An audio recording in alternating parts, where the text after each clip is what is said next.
What's going on, guys? This is Empty Box, and this is Battlefield 3 with the AUG A3. Of course, this gun is unlocked with the Close Quarters pack. It is the first tier Assault class unlocked, Scar L being the second tier.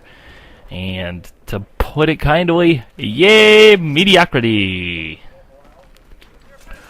Okay, what you're going to be seeing on screen right now is this gun in its standard stock default format. You know, no attachments, none of that stuff. The spawn after this is with the heavy barrel, and I don't know what the last spawn is, but that's not important. Now, how do I put this kindly? This gun sits in a very similar region to the M416, if you ask me. Now, that is kind of crucial to remember that the 416 does the same exact damage, of course. It reloads faster, and its fire rate is 50 RPM faster, 700 for the AUG versus 750 for the 416.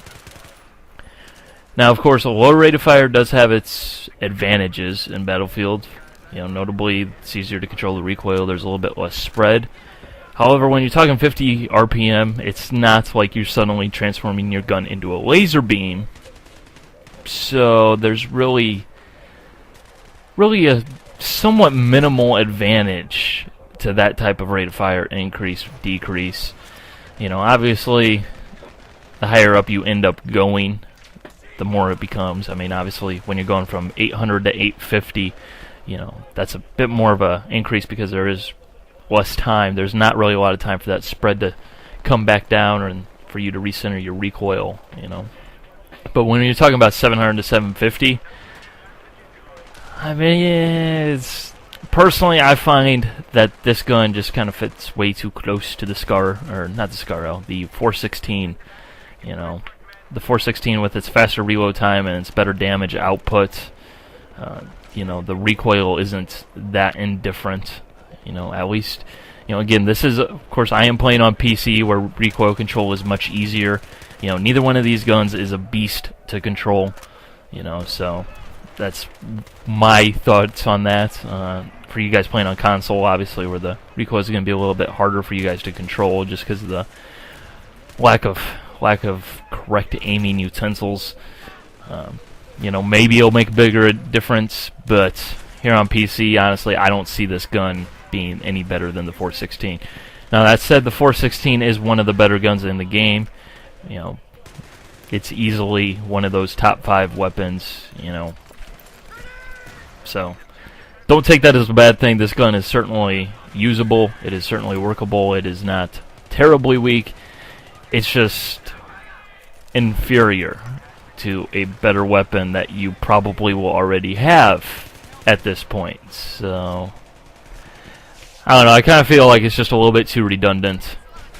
That said, because of the low rate of fire, giving you that extra accuracy, you know, at medium to long ranges, that kind of transition area, you know, right where your damage probably starts hitting the minimum damage that they will do. The AUG may be a little bit better, but again, I don't think it's something that, you know, if you're skilled with the 416, you can probably make up the difference in that area, because really it's not a night and day difference. That said, recommended attachments, I would definitely have to say pick your optics of your choosing. I'm sure actually, I'm not a fan of the scopes, but I think the AUG here would probably be an ideal candidate to put some scopes on, you know, use that 4X on there. But again, that's not my thing, so that's that. And put the smoke launcher on there, that way you're really a pro. And I'm just going to say that glitch, it's just hilarious, because when they miss, they give you free cover. That's just great. Yep, you missed. Now I'm next to impossible to hit. Have a nice day. Thanks. Bye.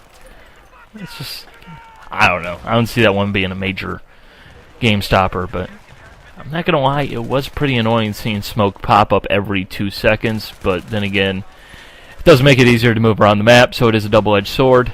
You know, especially in rush mode, where smoke is a very powerful tool to the attackers. If you have some defender guy, you know, out there spamming his Austrian smoke and, you know, being terrible about it and, you know, just giving the attackers cover, hey, thanks for the cover, bro. I don't mind if you pick a few of us off.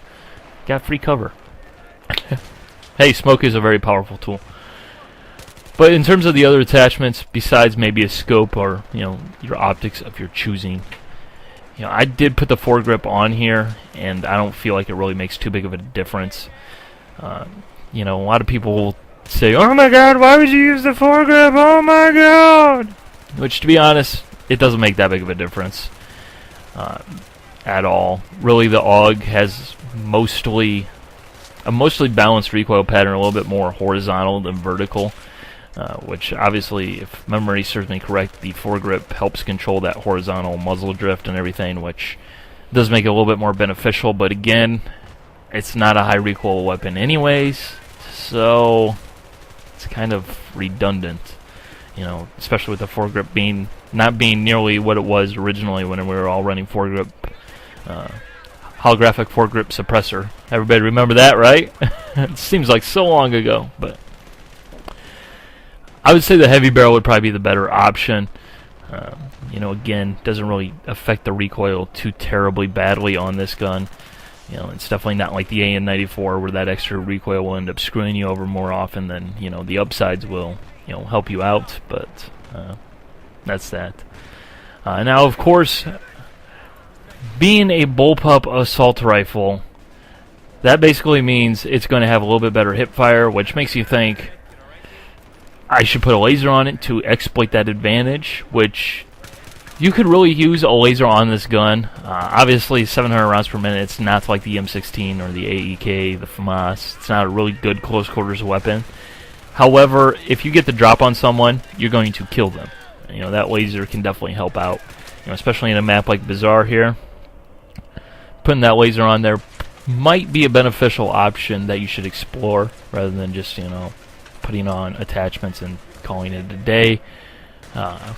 You know, really, again, with all the bullpup weapons, if you haven't noticed, they have tighter hip fire to simulate the easier controllability of a shorter length of bullpup rifle, or some shenanigans like that. And I really stumbled through that sentence, did I not? But here I'm just out waiting this BMP, and eventually I thought he just drove away, and I popped my head open, like, oh fuck, I'm dead.